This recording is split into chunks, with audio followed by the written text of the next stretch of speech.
So welcome if you're just entering now to the CWRU Conversations, CWRU, Case Western Reserve University. And we're talking about successful preparation for medical school.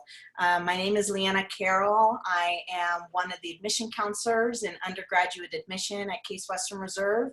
I'm joined by my colleague, and she can introduce herself.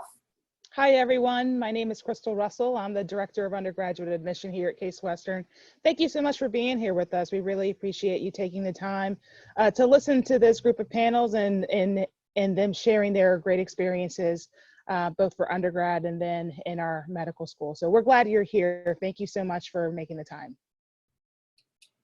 Yeah, so, Crystal will be coming in at the end. You have a Q&A box, so if you do have questions for us, please make sure to type it into that box, and we'll make sure to get to some of those questions at the end. But to start off, I'm going to have our panelists, amazing panelists, introduce themselves. And I love the fact that who we have here today, it really shows you the stepping stone through that process. And so we'll start with Amber, if you want to introduce yourself. Okay. Hi, I'm Amber.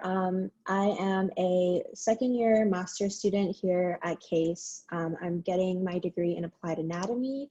So I did my undergrad here and am doing grad school here. And I'll try out. Case is one of the schools I'm looking at for med school too. So maybe we'll just hit like a whole decade here. Yeah, I'm originally from New York City, but I'm currently here in Cleveland. Wonderful. Thanks, Amber. So Amber is applying to med school, schools, I should say, probably now, right? Mm-hmm. Mandy, go ahead. Hi, I'm Mandy. So I am a recent grad from Case, undergrad. I graduated in 2018. I will be an incoming M1 student at the CWRU School of Medicine, and currently I work as a research assistant also at the CWRU School of Medicine. So I will be rounding out 10 full years here at Case. And my hometown is also New York City. So a little bit long ways from home. Thanks, Mandy. And Michelle, if you want to come in. Hi guys, I'm Michelle. I graduated class of 2016 and originally from New Jersey, so not far from New York. And I'm a fourth-year student at the Harvard School of Dental Medicine, and I will be starting my residency in oral maxillofacial surgery at UNC this summer, I guess, yeah. So thanks, Michelle. I think this is a good reminder that when I'm using the term medicine, I'm using it in the larger, term. So I'm going to include dental medicine in that as well, in the health field. And taking us away at the end, Mivanwe. Yes, I'm Mivanwe Callahan. I actually went to undergrad at Caltech, and then I went to med school at Case Western. I did my residency and chief residency at Boston Medical Center. And then now I'm actually the chief of our primary care group. It's a medium-sized group of 16 physicians and nurse practitioners just outside of Boston. Thank you. So really lovely way to see the progression of how you're starting and graduating, and then all the way till you're working at that level where we're all kind of there, all the people here are interested in getting to eventually. So just to kind of start off, maybe Amber and Mandy, you can talk a little bit about that timeline of what it was like, just so people get the sense of the timeline of applying to medical school and what it's been like. Yeah, I can start. So the journey lasts about a year and a half. It's actually a fairly long application process. I personally started, well, you first start with taking the MCAT, right? So I took it in about late March, early April. And then you start really the bulk and the meat of your application around May and June. So throughout this process in the spring semester, before you apply, you work on your personal statement, you work on, any aspect of the application that you can, part of the primary application. So works and activities, getting letters of recommendation, and then once you submit that all into AMCAS, you kind of wait for about 4 weeks, and that's when another wave of applications hit you. So first you submit to medical schools your primary application, and they screen depending on your GPA, your MCAT score, a whole host of other things, whether or not to invite you to the next step, which is the secondary application, where you answer additional questions, write additional essays, and you submit that. Then you wait for interviews. And the whole interview season goes from August all the way to February for some schools. And then you wait and you wait and you wait to hear back. Hopefully, you can hear back, I think, anywhere starting in October all the way to the first day of med school for the schools you're interested in. Yeah, I think Mandy covered most of it. I actually haven't taken my MCAT yet because of COVID-19. It got pushed back. So that's always fun. Just going off of what you were saying about getting recommendations, that really just starts, day one of undergrad, throughout your whole undergrad career, just meeting your professors and, really connecting.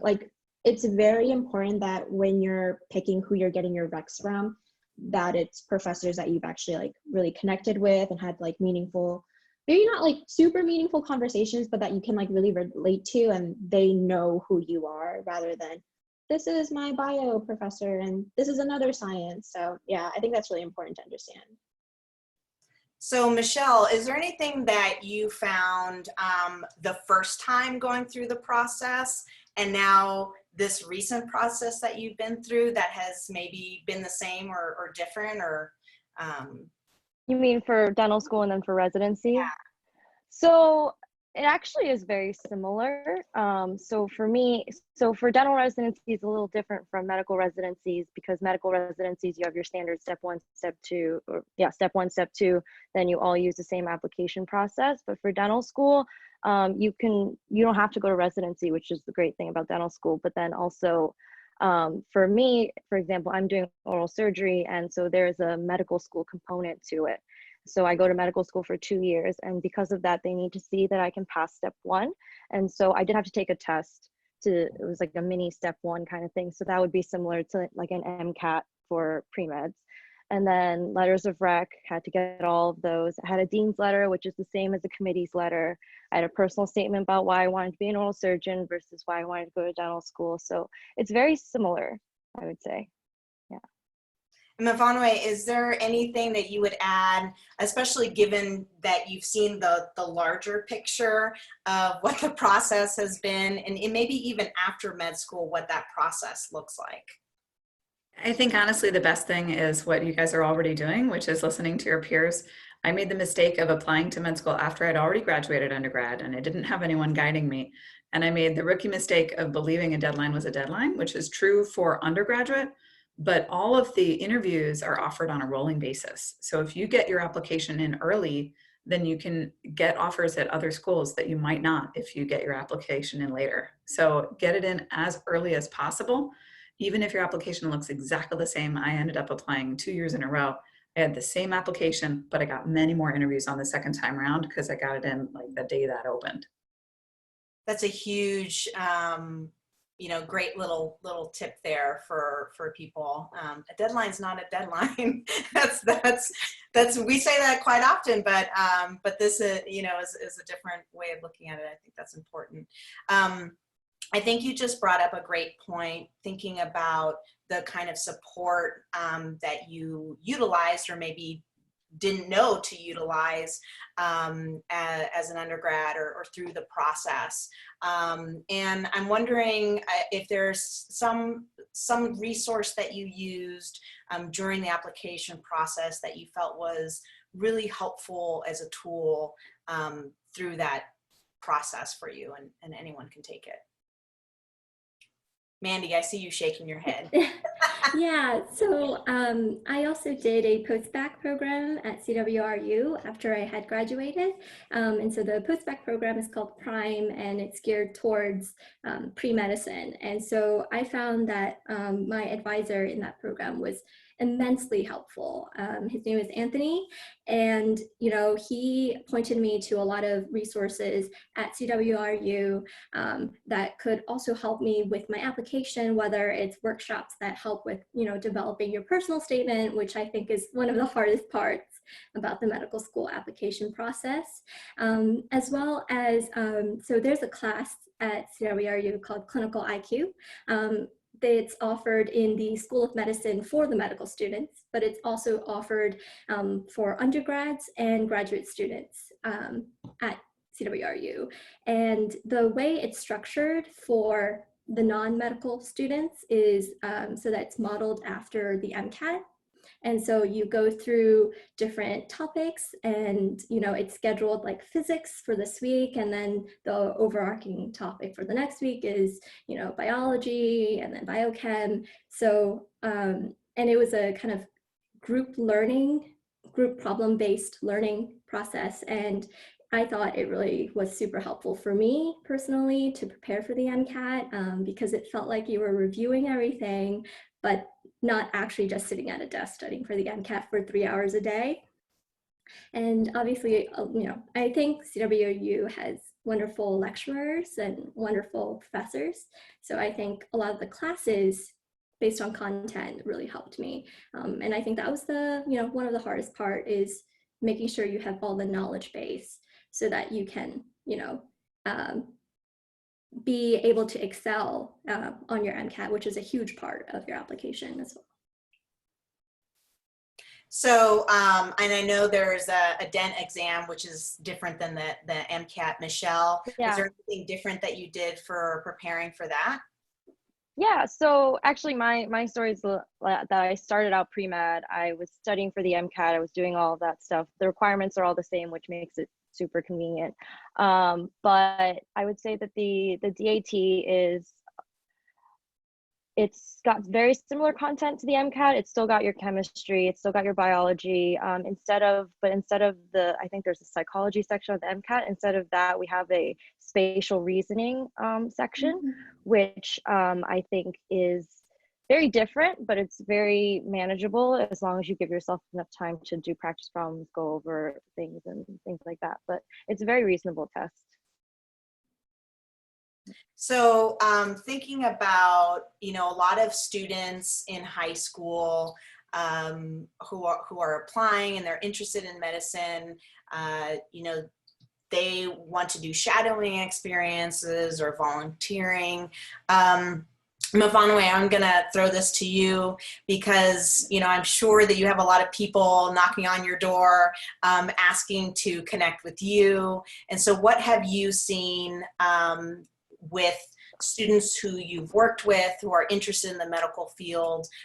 What are the characteristics, I guess, that you can point to where you say, oh, this person was really great. They really stood out to me. Maybe you can give some advice in that way. So I will back up 1 second because I actually don't have volunteers in the clinic. I generally have med students and residents in the clinic, but I don't have pre-meds in the clinic. But what really stands out among the students that we have is their personal characteristics, because to be an in-person doctor, you really have to be able to relate to people. And so yes, you need to have the technical know-how, but it's so important to be able to just have a conversation with anyone. And by that, I mean, you need to be able to talk to the secretary, you need to be able to talk to your boss, you need to be able to talk to the janitor. You have to be able to be comfortable in that kind of situation. So the more you have an opportunity to talk with people from all walks of life, I think that's very helpful. And that can really show off the emotional side that is so difficult to quantify, but it's going to make you stand out. So did everybody else do some kind of experiences as an undergrad to try and get some, connections in the medical field? Michelle, you're shaking your head. Yeah, so one of the great things, one of my favorite extracurriculars when I was at Case was I was an EMT on the Case EMS. And, you know, that was great because we became licensed EMTs in Ohio. I learned how to drive an ambulance, which was pretty cool. But I really got to, you know, meet patients, and that was interesting. Granted, most of them are like, you know, people drunk and, you know, whatever, but, you know, you still get to develop those skills, which I think is super important. I remember, you know, when I got, so my first year of dental school was actually a year of medical school. And I just remember we were learning how to take blood pressure, and I had med school classmates who had never taken blood pressure before, but you know, that was second nature to me because I always had to take it. We had to practice on each other. So I think, you know, shadowing is fantastic too, and I did get to do that, but really getting to actually be a provider for patients was a great experience. That's great. Yeah, a lot of our students, maybe you can speak a little bit about how you learned about the EMT program, and Yeah.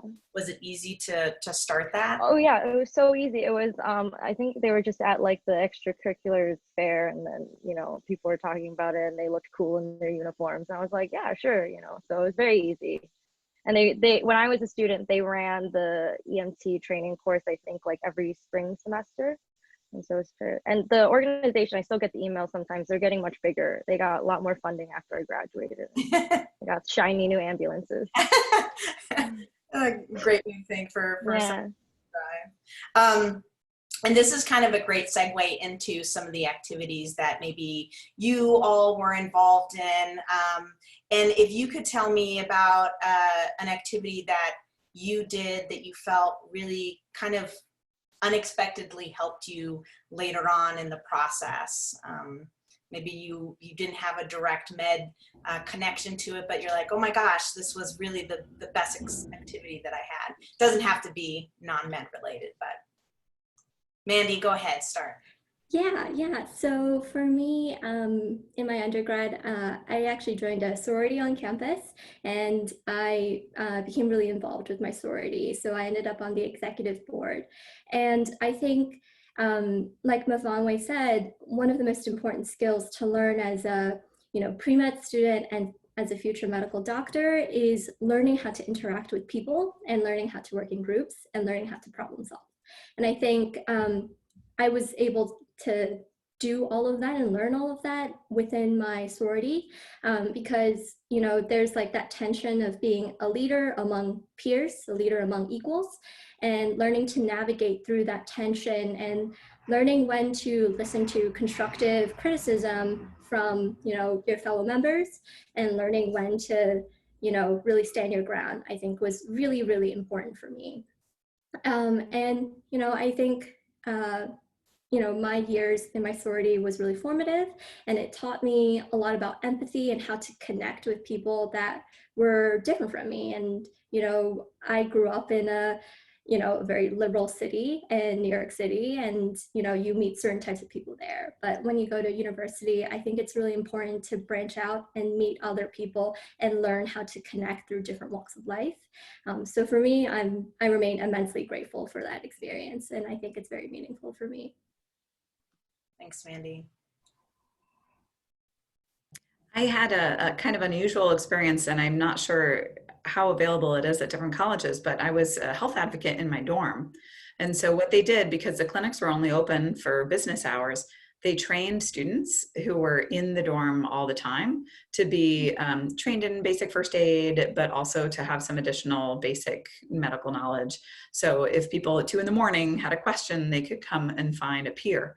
And so it was both mental health and physical health. And I think just that experience of talking to people and helping them with their problems. And sometimes it was very simple, and sometimes it was directing them to a clinic or another provider.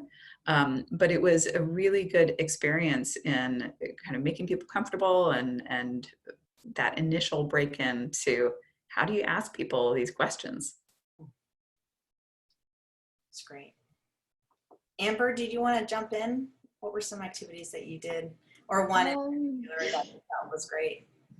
I've kind of dabbled in a little bit of everything. So as an undergrad, I volunteered at the clinic, which is really cool because we have 4 hospitals in our area. So UH, clinic, Metro, and the VA hospital. So there are a lot of opportunities. So, you know, it's not like, it's not that you're, Amber, when you say the clinic, you mean the Cleveland Clinic. yeah. And this is a very common Case Western Reserve thing to use these terms, but Cleveland Clinic, UH is the University Hospital, the VA is the Veteran Affairs Hospital, and Metro is our huge hospital as well. Yeah, so we are not short of, you know, resources and activities and opportunities.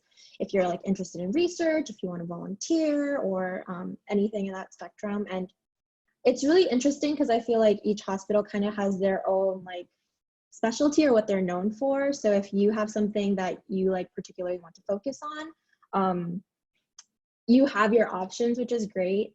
I did end up working at UH for their HEMONC department. And I think that was a really cool opportunity because I worked really closely with their research coordinator as well as the nurses there. And I learned a lot about kind of what's happening in the background and behind the scenes. Yeah, so I thought that was pretty cool. And Michelle, anything that helped you through your process, activities wise? I know you talked about the EMT. Anything addition you wanted to add? Yeah, so I was pretty interested in research when I was an undergrad too. And so, and Case has no, you know, dearth of research opportunities. You can just ask any professor you want. And so I was on the discussions, I was on the editorial board for our undergrad research magazine.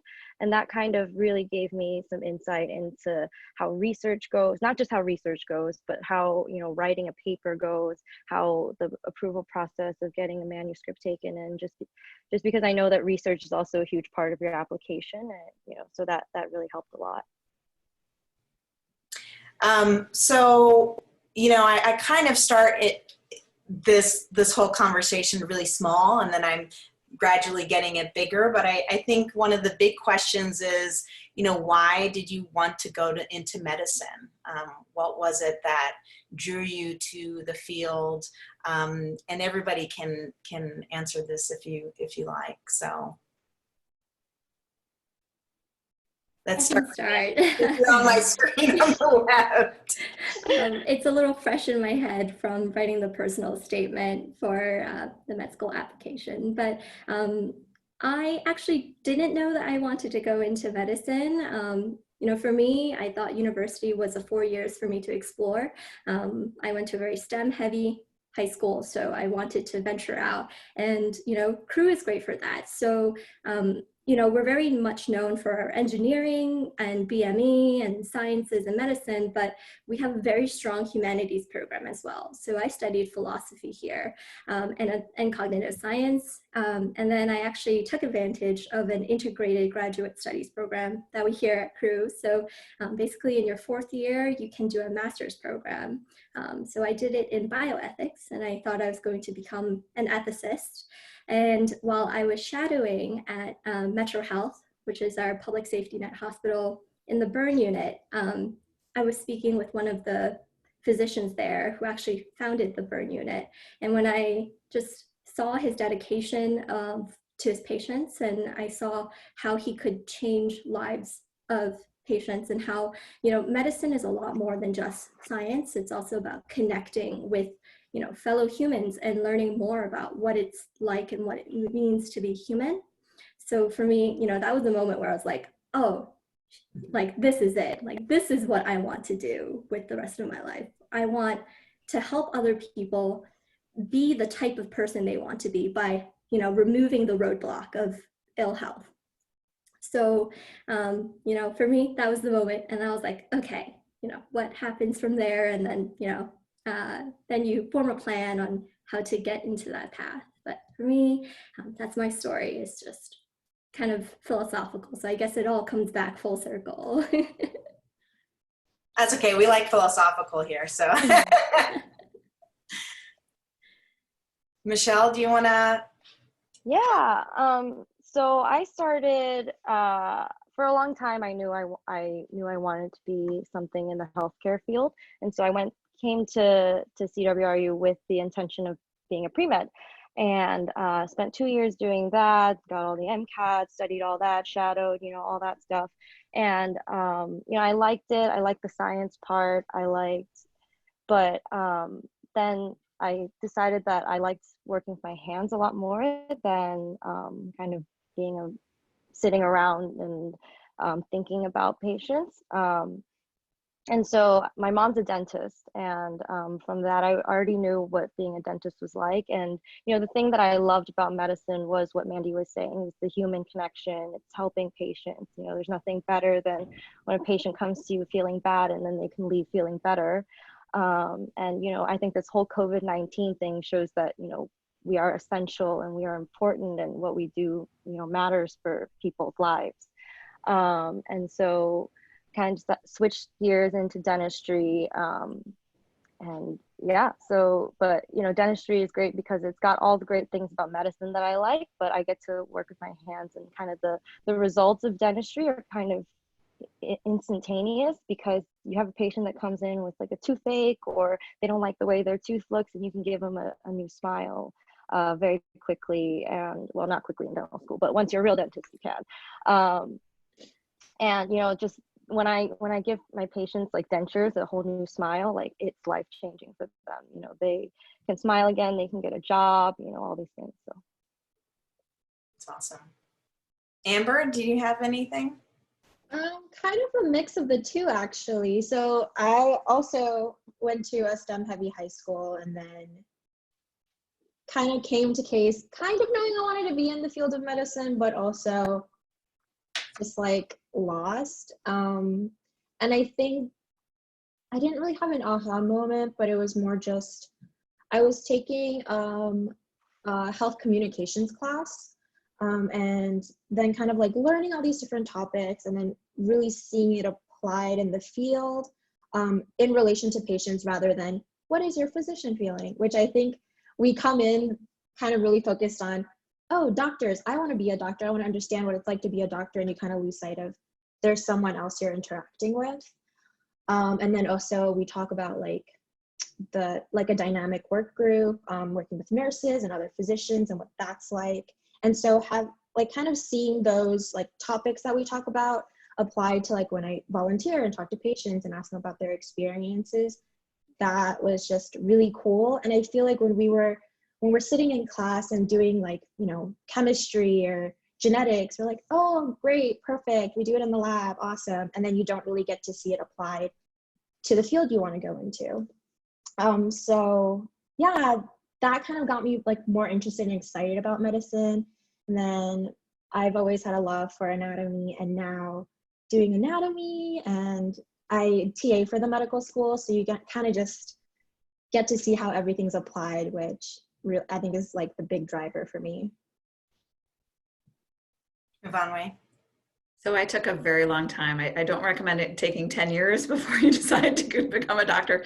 I didn't have anyone in my family who was in the healthcare field. I had no idea. I loved math and science. And so I took a ton of math and science classes in undergrad. I ended up with an environmental engineering degree because I liked everything. I liked biology, I liked chemistry, I liked everything. And then I actually ended up working in public health for a while.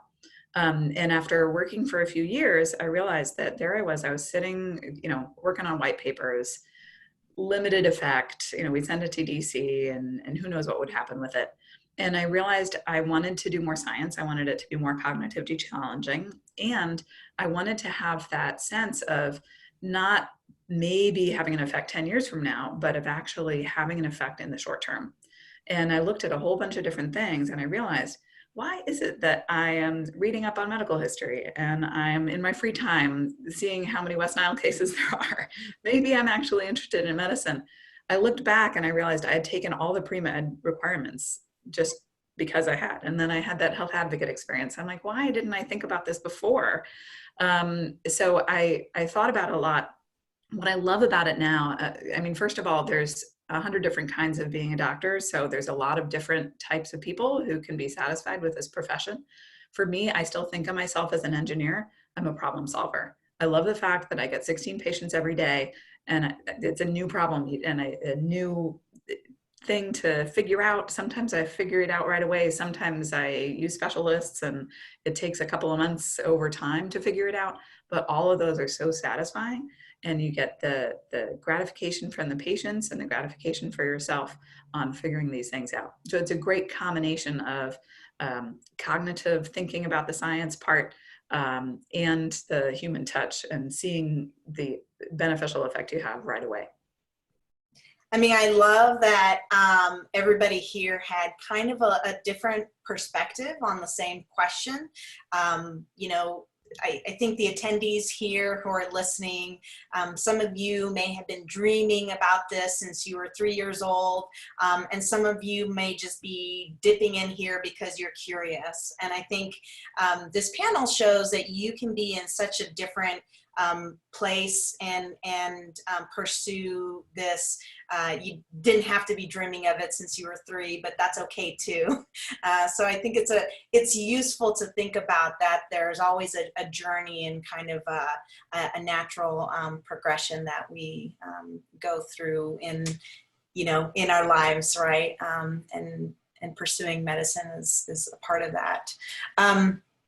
So I'm thinking when you think about the medical field and pursuing that and staying motivated towards that, I'm sure that there has been some tough times. Probably now is certainly one of them.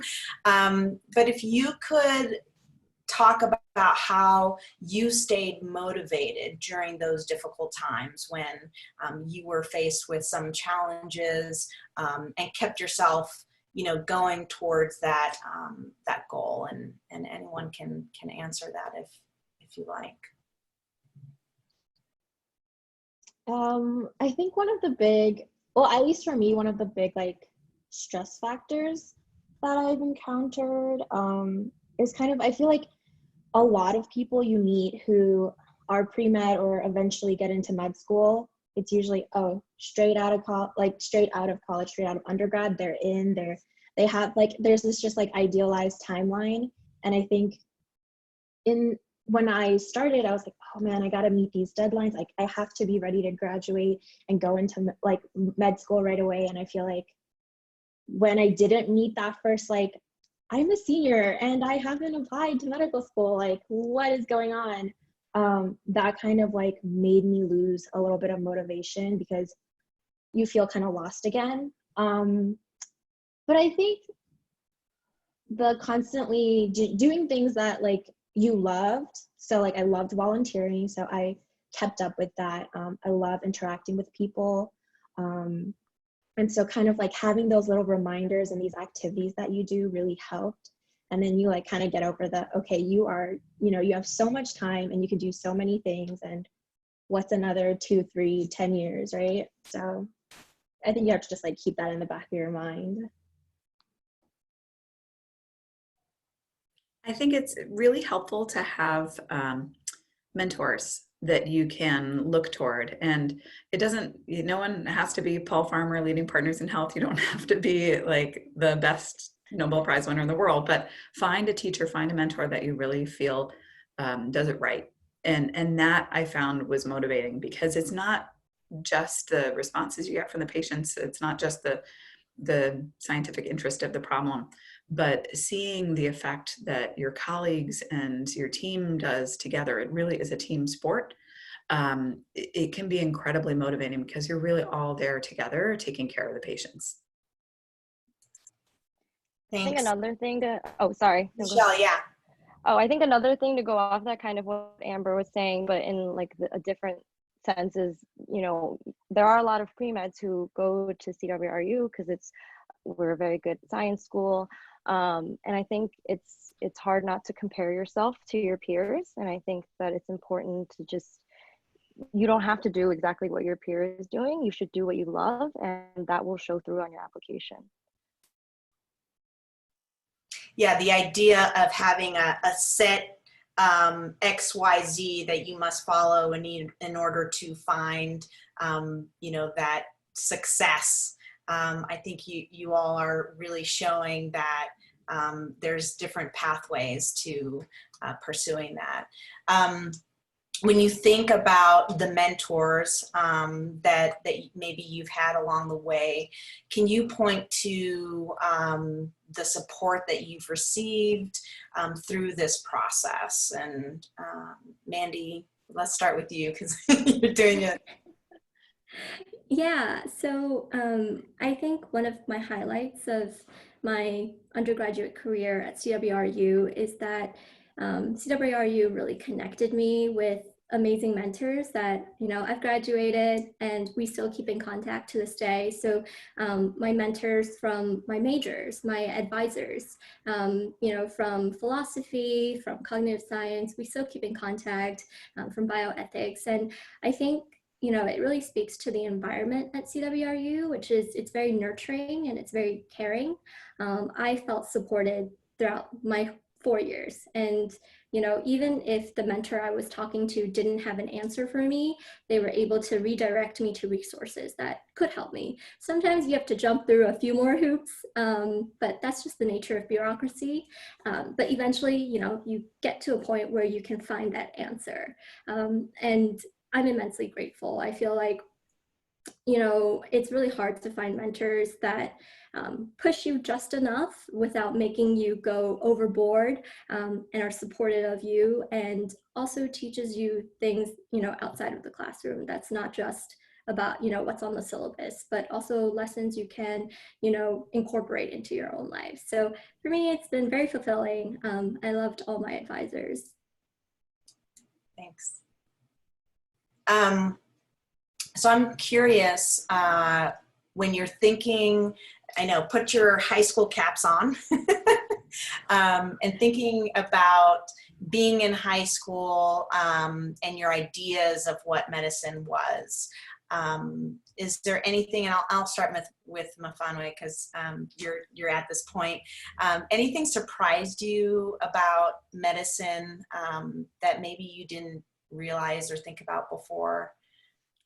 So I will start just with my prejudices against medicine when I was high school. There's a reason I wasn't a pre-med, and I felt that you had to do medicine alone and nothing else, and that you couldn't have a family, and that you just had to be single-driven, single-minded to do medicine.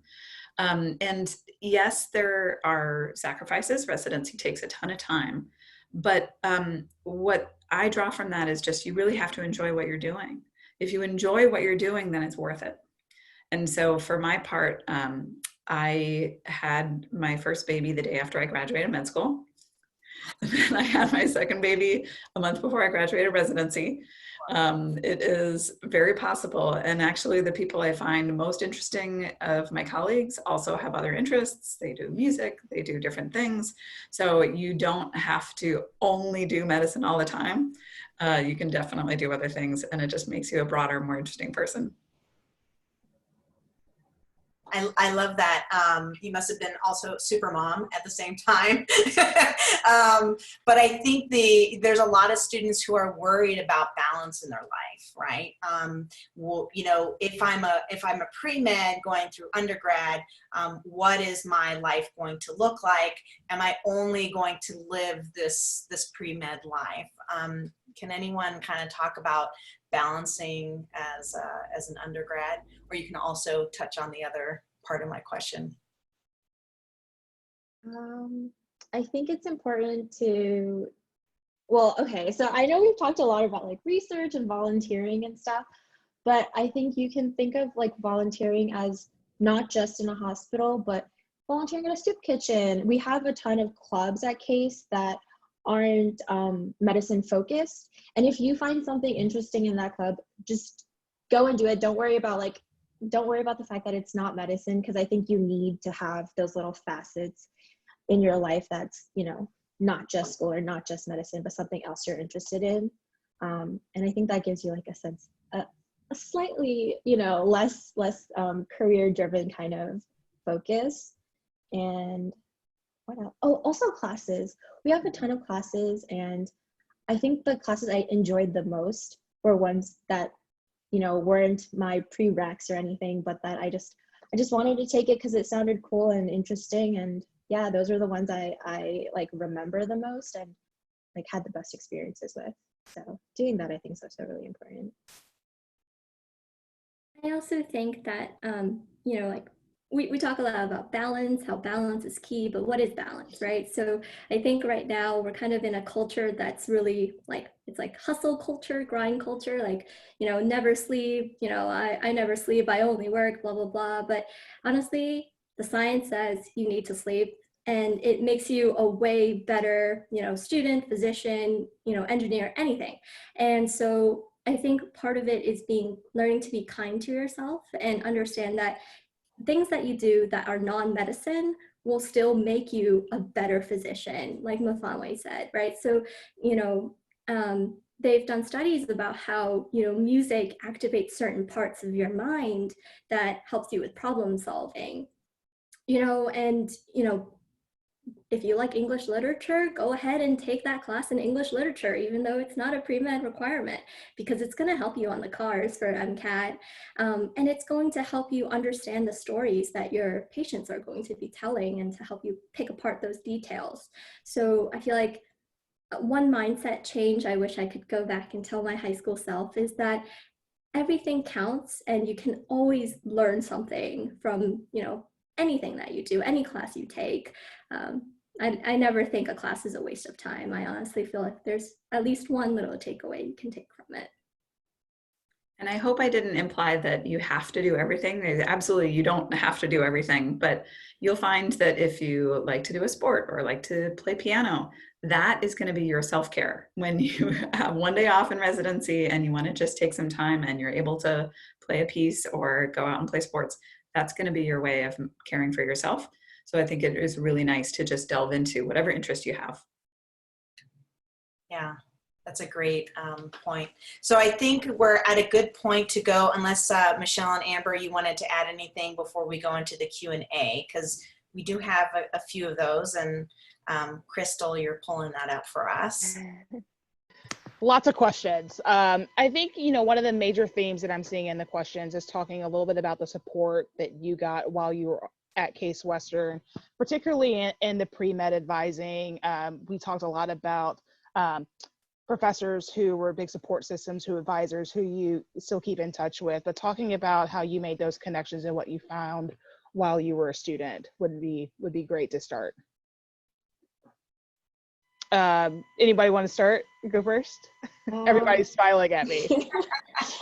I think we have a lot of great like workshops and just like these little presentation things that happen all year round, where our pre-med advisor will come in and kind of walk you through what the application process looks like and give you like pointers on what you should be doing. And yeah, so I think those workshops are really helpful. As Mandy mentioned, we do have like how to write a personal statement and things like that. So I think there's always someone to reach out to if you like don't know what you're doing.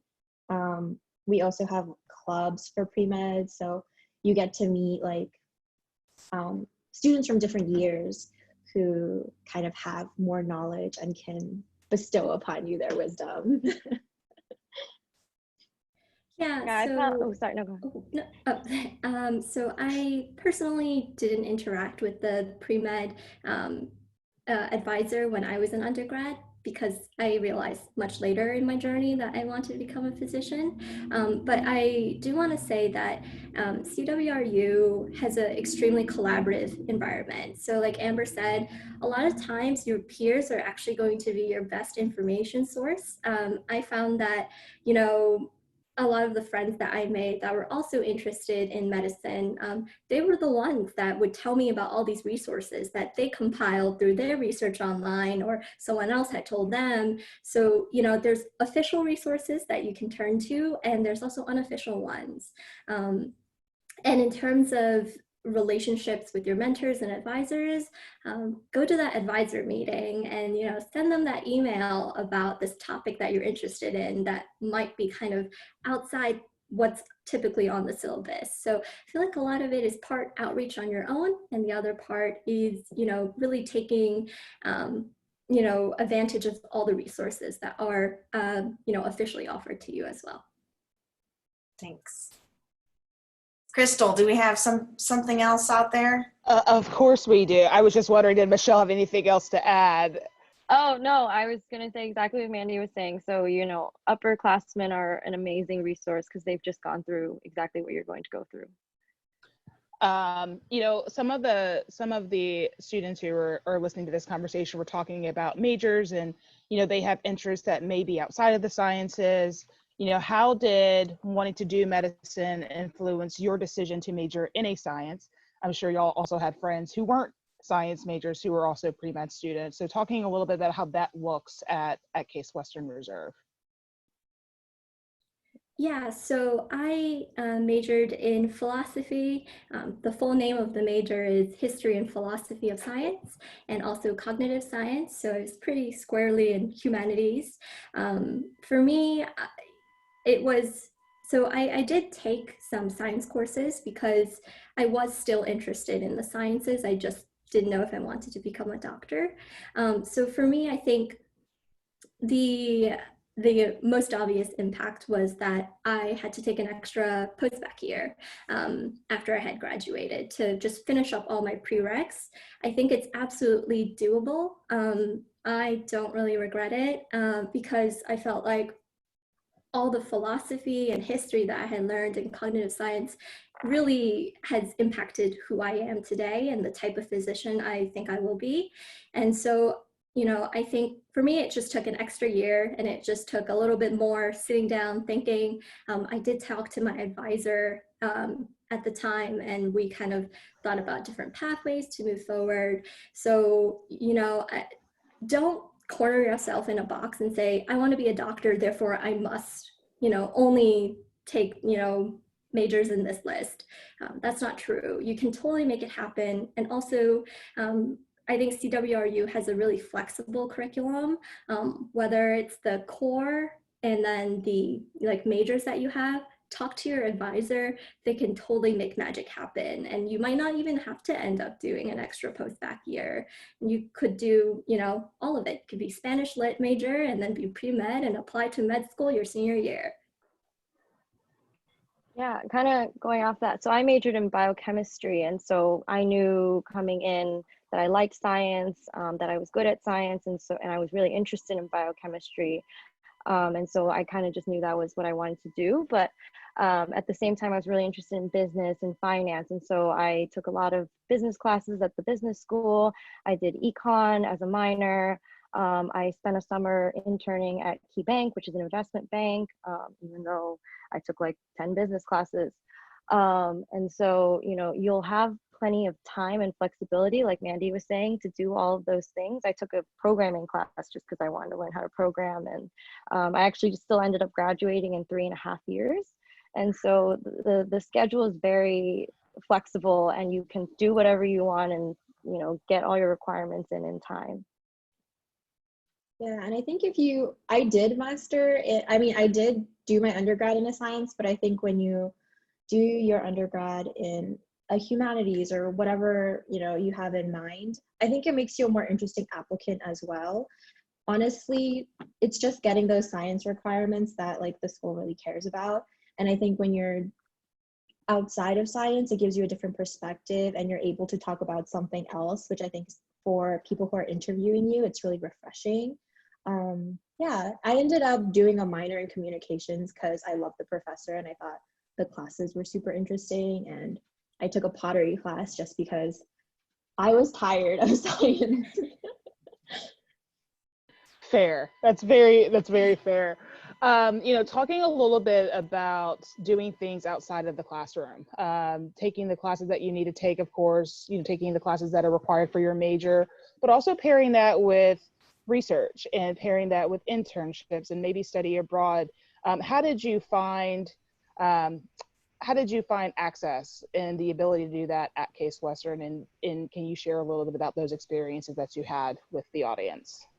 Anybody want to go first? I think Case is just such a wealth of resources. Finding research, I know as a freshman, sophomore, is always so the most stressful thing but you know, I kind of just cold emailed people, and I think that's what a lot of people do, and you end up just kind of reading what their research is on, and you think, oh, this is interesting, I'm a student, I want to help, I want to learn, and they're always very, very receptive towards having students there to learn. My PI was amazing, loved him. But you know, go to the activities fair in the beginning of the school year and just see all the booths, talk to the people. Everybody's always trying to recruit people to join their club, and so, you know, everybody's very friendly, and so just kind of put yourself out there and dip your toes in, and everything's very non-committal in the beginning, so just kind of try what you like. I joined fencing for like a couple months and was like, oh, this is not for me, but it was fun. I learned some stuff. So Yeah, absolutely. I think CWRU there is no lack of clubs you can join at CWRU. There's one for every interest. There's like a knitting club, there's a cooking club. I was part of a club called Spark, and we would host like speaker events and like panels every other month. And so, you know, whatever your interest is, there will be a club that you could join. Like Michelle said, take advantage of those like fairs that they have in the beginning. So there are major fairs, there are activity fairs, and you get free food, which I mean, everybody loves, right? So, you know, go and meet people, and it's all non-committal. So you can join for like, you know, 2 weeks, or even put your name down for an email listing. Just remember to remove it if you're not going to be there, because you'll be bombarded with a lot of emails. So I think it's a really vibrant, you know, student community outside of the classroom. I think CWRU has a reputation for being kind of nerdy, which is, you know, everyone's very studious, but I think we also know how to indulge in our interests outside of the classroom. Sure. You know, Michelle, you talked a little bit about your EMT experience, and there were some very specific questions about what that encompasses. You know, some students are already EMTs. Yeah. Do you have to be a science major to be an EMT? Do you have to be a pre-med student to be an EMT? So if you could talk a little bit about that.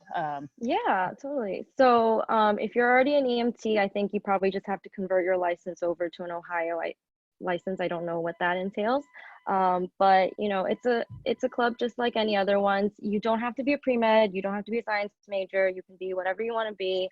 You don't even, when I was there, you didn't have to be even an EMT, because our our crews were divided into 3.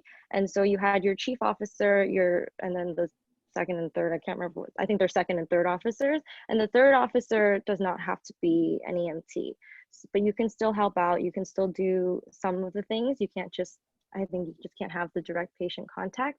But, you know, so it's for anybody to get involved in. And you do have to pay for the license course yourself. It's not included in tuition or anything. It's totally on your own time. So I was taking the class, I think it was like 2 nights a week or something like that. And there were tests throughout and everything. And I kind of just considered another course in my load. But it's very accessible, open to everybody. You just have to show that you're interested. Perfect. And there were some questions about process, about when you all started applying to med school, when you started taking the MCAT prep course, what that class was at Case Western Reserve that had the medicine prep. I think, Mandy, you mentioned it, that you took. That's offered in the medical school, but also I think some undergraduates are able to take it. If you could repeat the name of that course and talk a little bit about your preparation for the application process to med school, that would be great. Yeah, so the class is called Clinical Inquiry or Clinical IQ. I think the course code is MGRD like 310 or 311. So it is open to undergrads to take it. It's a wonderful course. It is offered in the spring and the fall. They're technically different classes, but you can take one or, you know, just the other. And I think it was just a really wonderful way to prep for the MCAT. So the general gist of the class is you're separated into usually groups about 8, and there's a facilitator, but they kind of just help move things along. They don't really participate in conversations, and you're given a case study for the week. So it was a Tuesday, Thursday class. Tuesday we come in, we read the case, we come up with questions Can you hear me? Yeah. My speaker's up. Okay, so we came up with, a list of questions and learning objectives that we can learn from this medical case. And then on Thursday, so between Tuesday and Thursday, we would do research for it. Thursday, we come in and we discuss that case. And, you teach each other essentially, and you rotate through who leads that week. And I thought it was really wonderful. It tests your car skills because you learn how to read, and you learn how to process information and find out what's important. And then you do a very systematic review of the different subjects that do appear on the MCAT. So I think for me, that was one of the most best MCAT prep courses I took at CWRU. The other was physiology and anatomy, which, I think those are pretty self-explanatory why they would be helpful for the MCAT.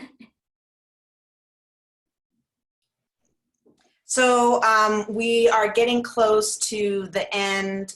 And I think it's a great place to kind of have everybody answer this last question. And it's, if you could give advice for students who are planning to pursue medicine, or maybe just have that little inkling, right? As you all have spoken about, journeys can change. What advice would you give students along their journey and pathway? And maybe we'll start, let's start in the order that we had before, beginning with Amber, Mandy, Michelle, and Mifanwe. No. Advice. I think it's okay just be okay with not knowing if this is what you want to do. I think obviously everyone says college is, a time for exploration and finding yourself. So, if you're pre-med now and you decide I don't want to be pre-med anymore, that's okay. Or if you're not pre-med and you decide you want to be pre-med, that's also okay. And, kind of be forgiving because you're young, do whatever you want and then kind of figure it out along the way. Mandy? Yeah, for me, I think check in with yourself, learn how to gauge what you need right now. And, I think the most meaningful things that you can learn in undergrad are the interpersonal relationships that you gain. For me, I will forever look back on this time and think about all the friends I made, all the mentors that I've met that, really helped me in this formative journey. So, books could be your friend, but also go out there and meet real people and, connect with others, because I think that is so, so important, especially in the current pandemic. I think it becomes even more obvious that, this interpersonal connection that we share is just, so strong. And it's really, really important, especially whether or not you want to go into medicine, to one, understand yourself and also understand other people. I think at the end of the day, we're humans living in a world. And so I think we should learn to connect with others. Thanks. Michelle? Yeah, I think, the most important thing is just to do what you love, and everything falls into place after that. There's no time, life is short. There's no time to do things that you don't want to do just because you think you should be doing them. And so, just be open to that. And I know that there's a tendency for people who want to go to med school to have this big checklist of I need to do this, this, this, and this to get to the end goal of what I want to do. But, kind of just enjoy what you're doing, enjoy the people that you're meeting, enjoy the classes that you don't have to take but want to take, and just kind of, as long as you're doing what you love every day, everything will work itself out.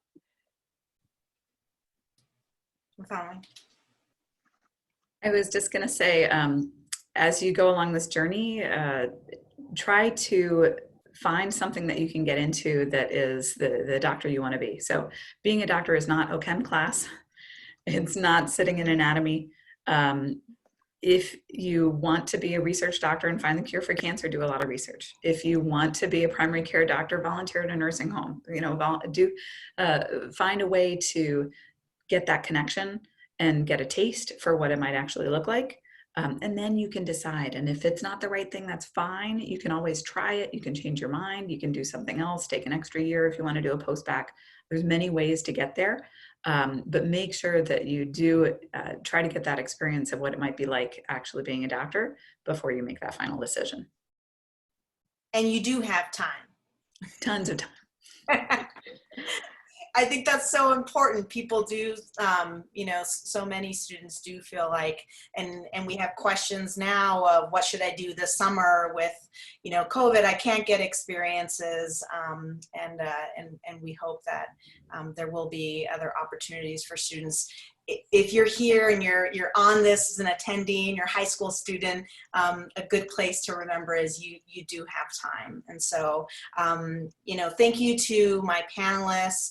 I think it's a great thing to remember that, you know, our healthcare workers and those in this field are so important to us. This is the time when we realize, right? If we didn't think about it before. So we really, really appreciate your time. We appreciate that you're in this field. And thank you so much for making it human, right? And reminding all of us that it's a really human process. And so attendees, I hope that you found this conversation helpful today. And please feel free to reach out to us if you had other questions. You know, you can always reach out to the admission office. But again, thank you panelists for this evening's conversation, learning more about the process. And it was great learning more about each one of you and your journeys.